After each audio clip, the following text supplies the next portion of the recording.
Welcome, and thank you for joining us for our 2020 Service of Remembrance for our Bernardsville neighbors who lost their lives on September 11, 2001.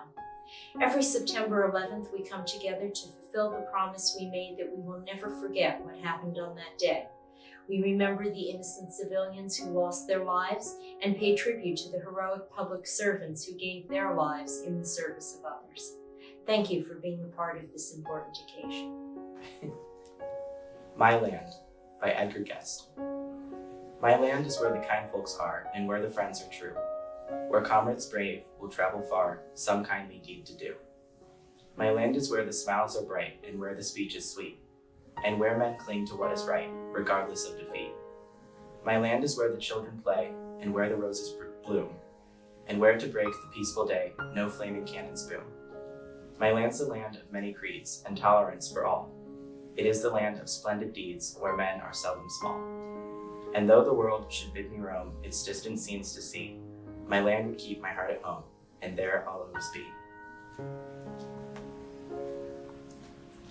First, I'd like to thank the library staff and board for all they've done to serve the community during the pandemic.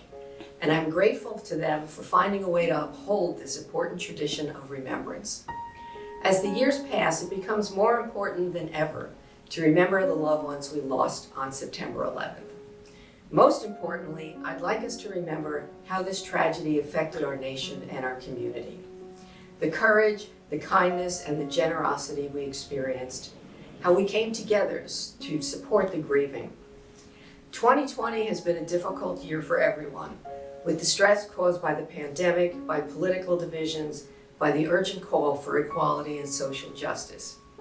And so today, I ask you to reflect on the simple words of Sandy Dahl, wife of Flight 93 pilot Jason Dahl.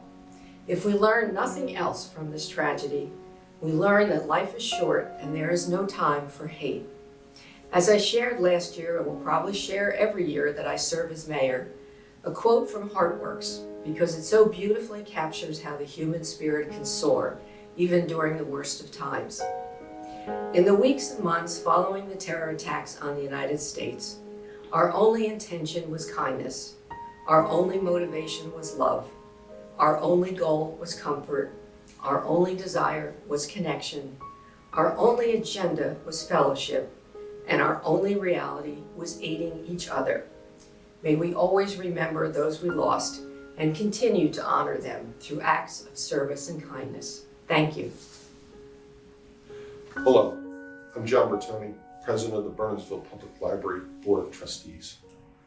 Up to now, 2020 has been a time of tremendous change and for many of us, difficulty. As we adapt to all these large global changes, it's important that we continue to be mindful of our community here in Bertone, especially those residents, our neighbors, and our friends who we lost during the September 11th attacks. While the events of that day were tragic, they brought us together as a community and as a nation. We set aside our differences and opinions. We were together as one with community and purpose. We accomplished a lot together. Today, we are asked to do the same again, to reflect on how we felt on that day and the weeks and months following. Our challenge is now, how can we apply that to our world and community today? Can we coalesce again as one to overcome today's enemies that are trying to break us apart? We have more in common than we think. How we acted following September 11th proved that yet again. What we achieved together cannot be overlooked or ignored as minor. We can do it again.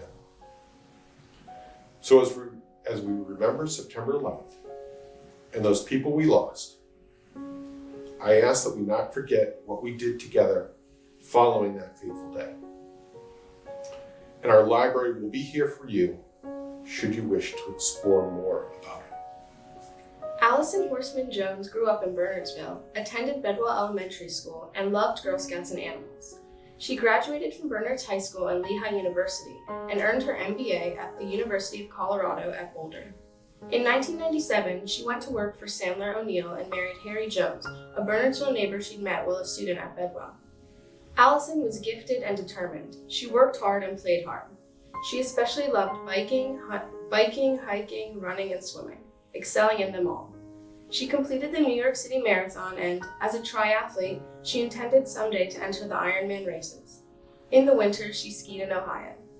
During the summers, she enjoyed Cutchogue, Long Island. Allison and Harry were married nearly 5 years and went windsurfing and scuba diving in Belize shortly before her death. Allison is missed by many people, but especially by her mother and father, Beverly and Richard, sisters Catherine, Jennifer, and Kimberly, brother Frederick, and husband Harry. Allison died at the age of 31. Tom Reining worked for Cantor Fitzgerald on the 105th floor of the World Trade Center as an investment banker. He started his job there in May 2001, only 4 months before the attacks on our country. Raised in Bergenfield, Tom graduated from Bergenfield High School, where he played football, then Uppsala College and Rutgers University. He enjoyed skiing, climbing the Grand Tetons, swimming, coaching, and competing in triathlons. Tom became a golf enthusiast late in his life, enjoying more and more time on the greens. He didn't abandon his family to play. He frequently played with his wife and 2 sons, Chris and Scott. They say that he always put his family first and that he believed that working hard and playing hard were important in life. He loved to travel and he loved a good steak dinner. Mr. Reinig died at the age of 48. Tom is survived by many friends, business associates, and family members. His loss is particularly felt by his wife Jeanne and sons Scott and Chris. Scott and his wife Emily now have 3 children. Olivia, born in 2009, Hannah in 2011, and Eve in 2015. Chris is married to Tessa Gustavina. They have 2 children, Joshua, born in 2015, and Sebastian, born in 2018. Jeanne Reinig is now Jeanne Reinig Smith, following her marriage to Nick Smith, a Cornell classmate.